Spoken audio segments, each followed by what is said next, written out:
Hello students, कैसे हैं आप लोग? So we met again.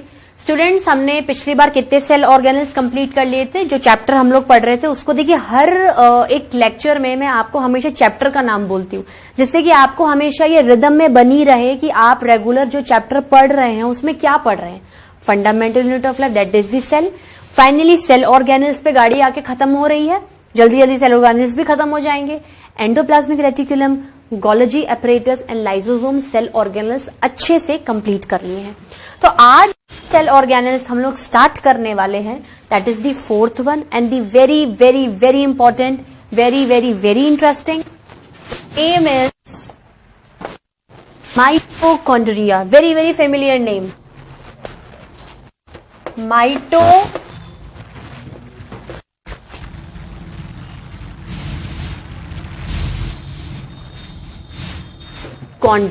ठीक है, I will don't think it is a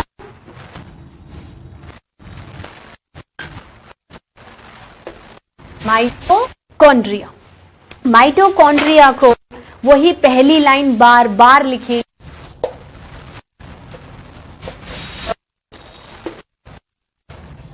is a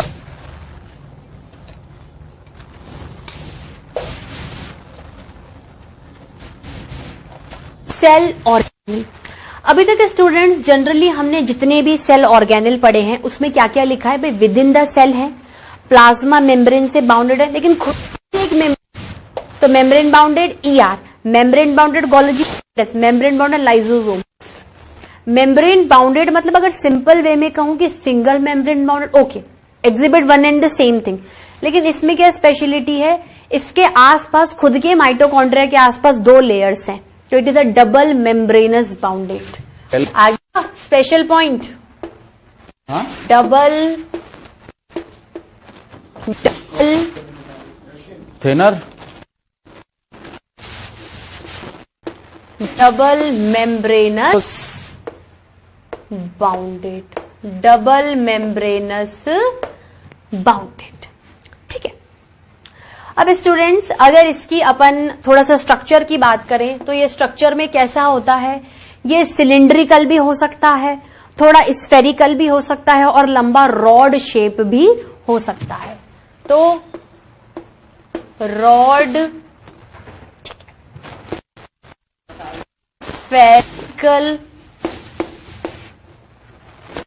या फिर सिलिंड्रिकल, सिलिंड्रिकल सकती हूँ स्टूडेंट्स, सकती हूँ, अंडरलाइन करेंगे रहता है पॉइंट। टिश्यू पेपर एक तो ये और आज हम और एक नहीं। ठीक है, अब देखो होता क्या है कि इसकी जो दो मेम्ब्रेन्स होती हैं उसको थोड़ा थोड़ा पढ़ेंगे और उसी के अकॉर्डिंग अपन शेप भी डिस्कस करेंगे। अगर अपन बात करें तो इसकी क्या है, अब चूंकि डबल मेम्ब्रेनस है, चलो मैं आपको एक अलग से पॉइंट बता देती हूं। ठीक है, अगर ये डबल मेम्ब्रेनस है, डबल मेम्ब्रेनस है तो आउटर मेम्ब्रेन एक तो क्या होगी स्टूडेंट्स? आउटर मेम्ब्रेन, बाहर की मेम्ब्रेन। और देखो आउटर से इनर चलेंगे तो कौन सी होगी? Inner membrane. कॉमन सेंस की बात है, दो हेलो बाहर की। Good morning. तो आज अपन आगे बढ़ते हैं एक्सरसाइज मेम्ब्रेन क्वेश्चंस देखेंगे। They are purely based on word. अगर थोड़ी सी स्ट्रक्चर की बात, ये क्या है आपका? हमें वर्क पावर एनर्जी की भी जरूरत पड़ेगी, एनर्जी कंजर्वेशन, इनिशियल या मैकेनिकल एनर्जी कंजर्वेशन बोल दीजिए, इनिशियल काइनेटिक और पोटेंशियल एनर्जी को फाइंड मेम्ब्रेन। ठीक है, और फिर क्या है कि इनर मेम्ब्रेन। ठीक है, इनर मेम्ब्रेन क्या होती है? इनर मेम्ब्रेन फोल्ड्स के फॉर्म में अरेंज होती है। एंड इज रिवोल्युलर पाथ ऑफ रेडियस आपका आउटर मेम्ब्रेन, ये क्या है आपकी आउटर मेम्ब्रेन, और ये वाली क्या है? Inner membrane. देखो आउटर मेम्ब्रेन क्या है, नॉर्मली जिस तरीके से लेयर होती है यूनिफॉर्म है, ठीक है, और इनर वाली क्या है, थोड़ी फोल्ड्स में, या हम कह सकते हैं कि इनर मेम्ब्रेन ने अपना अरेंजमेंट फोल्ड्स की फॉर्म में किया है। अब फोल्ड्स की फॉर्म में क्या, तो उसका सिग्निफिकेंस भी मैं आपको आगे बताऊंगी। तो आउटर मेम्ब्रेन क्या होती है, और इसका वेट कितना बताया गया अपने को, 0.5 kg। Regular, smooth, regular and porous, smooth, regular and porous, smooth, regular and porous. Outer membrane क्या होती है, सिटी। तो सो स्टूडेंट्स, अभी तक हमने माइटोकॉन्ड्रिया स्टार्ट कर दिया था। माइटोकॉन्ड्रिया में क्या था, दो मेम्ब्रेनस हैं, आउटर और इनर मेम्ब्रेन। आउटर मेम्ब्रेन क्या है, smooth, regular and porous. Inner membrane क्या है, inner membrane arranged, inner membrane arranged in folds, inner membrane arranged in folds. Mainly क्या होते हैं, इनवर्ड फोल्ड ज्यादा है, ठीक है students, arranged in fold inwards, ठीक है, अरेंज्ड इन फोल्ड इनवर्ड्स। और इन फोल्ड्स को क्या बोलते हैं, कॉल्ड एज क्रिस्टे। इन फोल्ड्स को क्या बोलते हैं स्टूडेंट्स, क्रिस्टे। फोल्ड्स को क्या बोलेंगे स्टूडेंट्स, क्रिस्टे। इन फोल्ड्स को क्या बोलेंगे स्टूडेंट्स, क्रिस्टे। क्या बोलेंगे स्टूडेंट्स, क्रिस्टे, ठीक है। माइटोकॉन्ड्रिया क्या है, ये भी एक सेल ऑर्गेनिल है, डबल मेम्ब्रेनस बाउंडेड है, रॉड सिलिंड्रिकल। ये देखो रॉड सिलिंड्रिकल या स्फेरिकल शेप में है, दो मेम्ब्रेन है। पिंक वाली आउटर मेम्ब्रेन है जो कि क्या रेगुलर है, स्मूथ और पोरस है। पोरस मतलब कुछ पोर्स होंगे, कुछ सामान बनेगा और उन पोर्स के थ्रू क्या है, बाहर चला जाएगा। और इनर मेम्ब्रेन क्या है, इनर मेम्ब्रेन ने क्या किया, अपने आप को ऐसे इनवर्ट्स, रेगुलर इनवर्ट्स बार बार फोल्ड्स में क्या कर लिया है, अरेंज कर दिया। और एक पर्टिकुलर फोल्ड को आप क्या बोलोगे, क्रिस्टे बोलोगे। क्या बोलोगे, क्रिस्टे बोलोगे, ठीक है स्टूडेंट्स। अब होता क्या है, एक टर्म आता है मैट्रिक्स, एक टर्म आता है मैट्रिक्स। मैट्रिक्स का मतलब क्या होता है, ये जो अंदर वाला खाली एरिया है, माइटोकॉन्ड्रिया के अंदर वाला ऐसा खाली एरिया जिसको फोल्ड्स ने क्या कर लिया है, घेर लिया है, मतलब that area of mitochondria surrounded by the cristae, ठीक है। Area of mitochondria, area of the mitochondria surrounded by the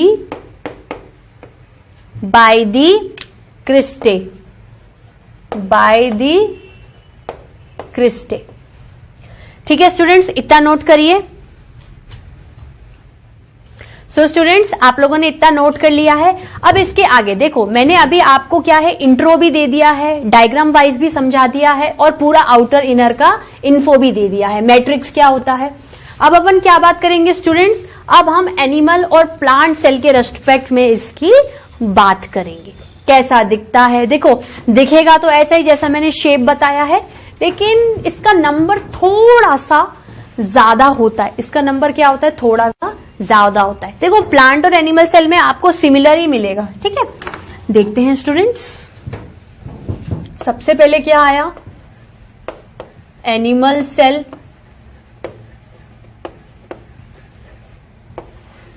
सबसे पहले क्या आया है, एनिमल सेल। एनिमल सेल में क्या होता है, देखो एनिमल माइटोकॉन्ड्रिया क्या होता है, जनरली या तो 1 इन नंबर होगा या मोर देन 1 इन नंबर होगा और स्कैटर्ड इन दी साइटोप्लाज्म, ठीक है। स्कैटर्ड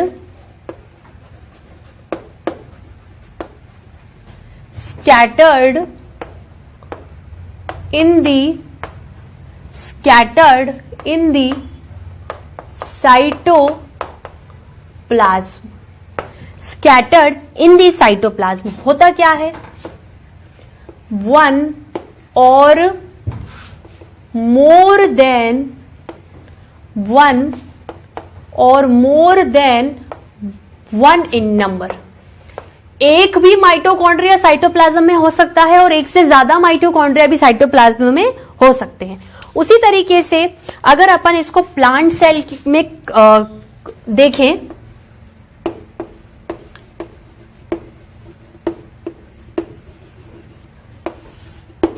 प्लांट सेल में भी क्या होगा, वही स्कैटर्ड इन साइटोप्लाज्म।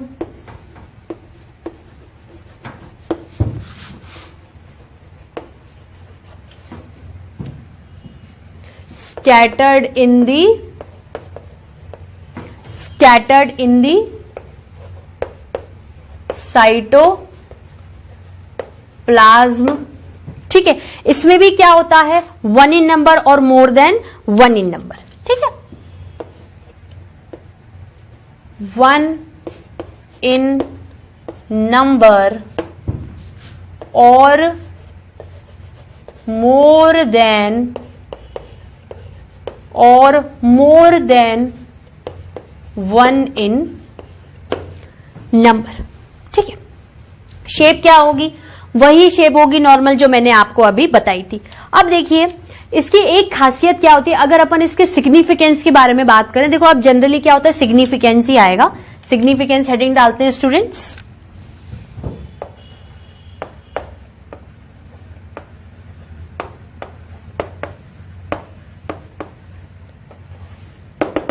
सिग्निफिकेंस के बारे में बात करें तो आपने सुना होगा, it is the power house of the cell. पहला पॉइंट क्या होगा, mitochondria is the power house of the, very very important students, इसको तो मैं ब्लॉक में कन्वर्ट कर दूंगी, power house of the cell. मतलब कहीं ना कहीं अगर आपकी बॉडी को एनर्जी मिल रही है तो वो माइटोकॉन्ड्रिया की वजह से मिल रही है। आपके हर सेल को लिविंग रखना, हर सेल को प्रॉपर फूड देना, फूड को यूटिलाइज करना और उसमें से एनर्जी को निकालना माइटोकॉन्ड्रिया का काम है, power house of the cell. इसलिए देखो उसने 1 से ज्यादा लिया है, हो सकता है 1 से काम नहीं हो पाता, वो ज्यादा एनर्जी के ज्यादा चाहिए, तो एक ज्यादा माइटोकॉन्ड्रिया को मैंने डाल दिया। ठीक है, power house of the cell. Power house of the cell मतलब generate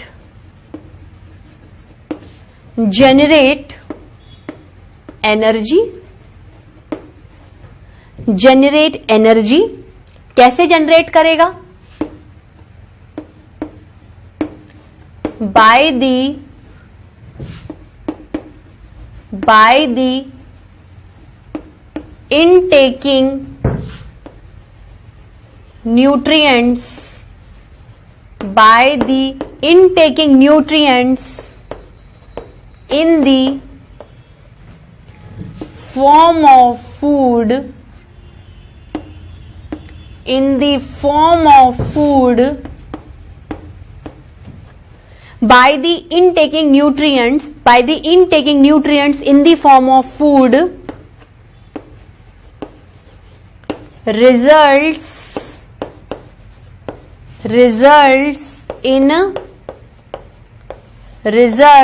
in oxidation of food। Oxidation का मतलब क्या होता है, फूड का जलना, ऑक्सीडेशन हो जाना। By the intaking nutrients in the form of food results in oxidation of food, in the cell,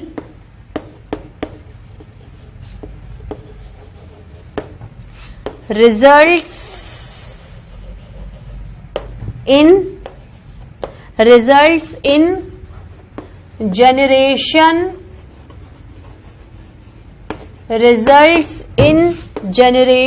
of ATP, results in generation of ATP। ATP क्या होता है, ATP का फुल फॉर्म क्या होता है, एडिनोसिन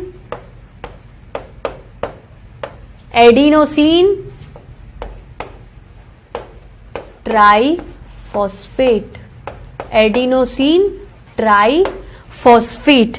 मैं क्या बोल रही हूं, मैं जो भी खाना खाती हूं, ठीक है, वो माइटोकॉन्ड्रिया क्या करता है, यूटिलाइज करके, मतलब जो भी मैं इन टेकिंग फूड ले रही हूं in the form of nutrient, mitochondria उसके यूटिलाइज करके सेल में क्या करता है, ऑक्सीडेशन करता है। सेल के अंदर फूड का अगर ऑक्सीडेशन हो रहा है, फूड टूट रहा है, किसकी वजह से टूट रहा है, माइटोकॉन्ड्रिया की वजह से टूट रहा है। अगर फूड सेल के माइटोकॉन्ड्रिया में टूटेगा या सेल के अंदर टूटेगा, जिसका रिस्पॉन्सिबल माइटोकॉन्ड्रिया होगा, तो क्या होगा, जनरेशन ऑफ एटीपी होगा।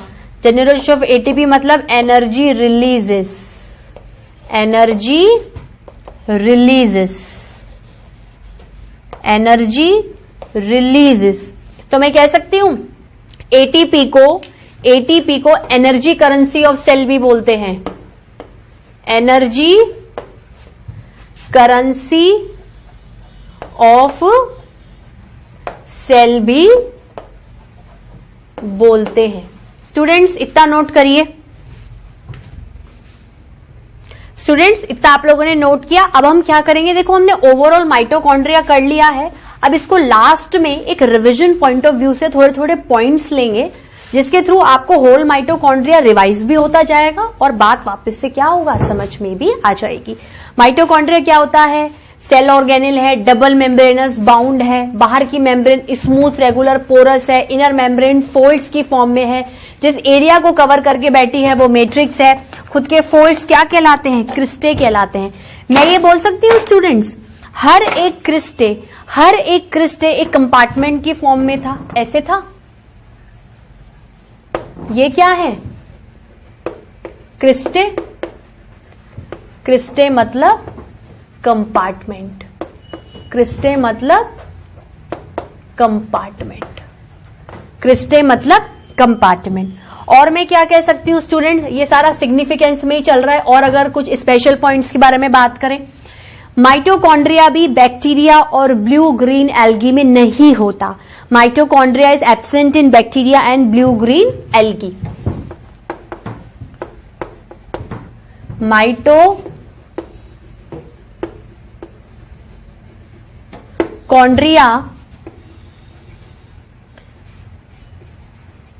Mitochondria absent in bacteria and blue green algae, bacteria and blue green algae. दूसरा क्या काम है, माइटोकॉन्ड्रिया क्या करता है, उसके अंदर खुद के प्रोटीन्स और डीएनए है। माइटोकॉन्ड्रिया में जो इनर मेम्ब्रेन है ना, क्रिस्टे, उसके आसपास डीएनए और प्रोटीन्स की लेयर होती है। ये डीएनए और प्रोटीन्स की लेयर राइबोसोम्स को बनाने में हेल्प करती है। मतलब माइटोकॉन्ड्रिया खुद सेल ऑर्गेनेल है, लेकिन कहीं ना कहीं वो और सेल ऑर्गेनेल्स को भी बनाने में हेल्प कर रहा है। इसलिए माइटोकॉन्ड्रिया को सेमी ऑटोनोमस ऑर्गेनेल भी कहा जाता है। सेमी मतलब आधा मतलब सारे ऑर्गेनेल्स नहीं बना रहा, कुछ कुछ पार्ट बना रहा है, और ऑटोनोमस मतलब खुद से बना रहा है, ऑटो मतलब खुद से। ठीक है, तो हम ये बोल सकते हैं, अगर स्टेप बाय स्टेप चलें, देखो पहले तो हम ये पढ़ लेंगे कि माइटोकॉन्ड्रिया किसके लिए रिस्पॉन्सिबल है। Mitochondria helps in oxidation of food within the cell. ठीक है, helps in oxidation of food, helps in oxidation of food for the cell। ऑक्सीडेशन का मतलब क्या होता है, ये आपका क्या है, सेल है, सेल में क्या है, फूड है। ये क्या है, सेल है, सेल में क्या है, फूड है। अब क्या होगा, फूड का ऑक्सीडेशन होगा, ऑक्सीडेशन होगा। ऑक्सीडेशन का मतलब क्या होता है, प्लस O2, O2 की प्रेजेंस में क्या बनेगा, बाई प्रोडक्ट क्या क्या रिलीज होंगे, CO2, H2O plus energy. Energy किसकी फॉर्म में रिलीज होती है, ATP। एनर्जी किसकी फॉर्म में रिलीज होती है स्टूडेंट्स, एटीपी, मिल गई एनर्जी, सेल को एनर्जी मिल गई, सेल ने खाने को यूटिलाइज कर लिया, लेकिन सेल के अंदर खाने को किसने यूटिलाइज किया? माइटोकॉन्ड्रिया। किसने? माइटोकॉन्ड्रिया।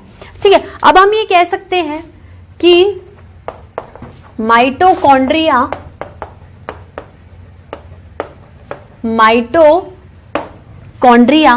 ठीक है, क्या है? माइटोकॉन्ड्रिया एक सेमी ऑटोनोमस ऑर्गेनेल है। Semi autonomous organelle, semi autonomous organelle है, क्योंकि it is having its own DNA protein, results in formation of ribosome which is one of the cell organelle. इसका यही रीजन होगा,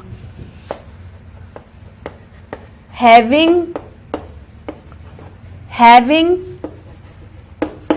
its own DNA, having its own DNA and proteins, having its own DNA and proteins results in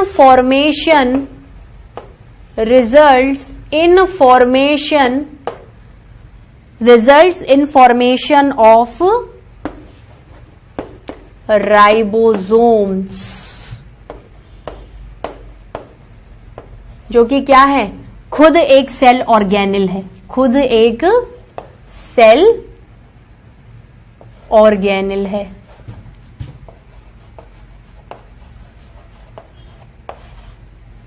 ठीक है students, ठीक है, तो हम ये कह सकते हैं कहां होता है। देखो, ये आपका स्फेरिकल शेप माइटोकॉन्ड्रिया हो गया, ये इसकी आउटर मेम्ब्रेन हो गई, ये क्या हो गई? इसकी इनर मेम्ब्रेन हो गई। ठीक है, तो होता क्या है स्टूडेंट्स, इसमें अगर आप गौर करें तो ये आपका डीएनए क्या होगा? अंदर क्रिस्टे पे ही होता है। ये क्या होता है? ये डीएनए मान लो आपका डबल हेलिकल, और ये कुछ प्रोटीन्स मान लो।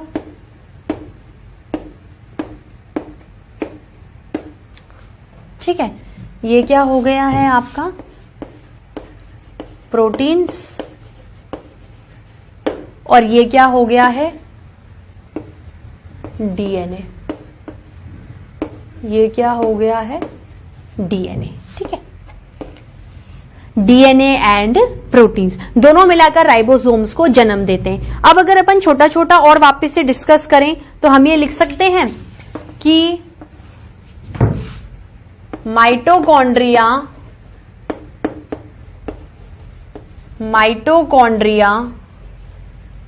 और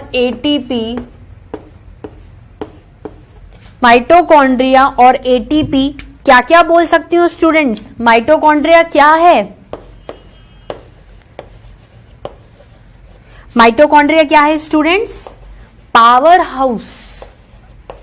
जो भी इस सेल को एनर्जी चाहिए, पावर चाहिए, कौन देगा? माइटोकॉन्ड्रिया देगा। Power house of cell. और एटीपी क्या होती है? एटीपी क्या है? Energy currency. अगर एनर्जी की फॉर्म में ये पैसा मिलेगा मेरे को तो ही मैं काम करूंगी, वरना मैं नहीं करूंगी। Energy currency. स्टूडेंट्स इंपॉर्टेंट है ये, जो ये इनके फ्रेजेस दिए हैं ना, इंपॉर्टेंट है। Energy currency of, students note down करिए इसको। स्टूडेंट्स आज हमने क्या क्या पढ़ लिया था? देखिए, हमने पूरा माइटोकॉन्ड्रिया कवर अप कर लिया था। तो अभी तक हमने कितने ऑर्गेनल्स कवर अप कर लिए? Endoplasmic reticulum, Golgi apparatus, lysosomes और फाइनली माइटोकॉन्ड्रिया। अभी तक अगर कंपेयर फॉर्म में लेके चले तो ईआर क्या है? देखो, ईआर में आर क्योंकि राइबोसोम्स है, एसईआर क्योंकि राइबोसोम्स नहीं है। ये प्रोटीन दे रहे हैं, लिपिड दे रहे हैं, प्लाज्मा मेम्ब्रेन को फॉर्मेशन में काम करा रहे हैं, ट्रांसपोर्टेशन में हेल्प कर रहे हैं। गोल्जी एपरेटस क्या है? गोल्जी एपरेटस भी कहीं ना कहीं सेल मेम्ब्रेन, सेल वॉल, दुनिया भर के सेलुलर सिक्रेशन, ट्रांसपोर्टेशन में हेल्प करता है। जो ड्रग्स और कुछ पॉइजन्स होते हैं बॉडी में, अगर खाने के साथ आते हैं तो उसे डिटॉक्सिफाई करता है।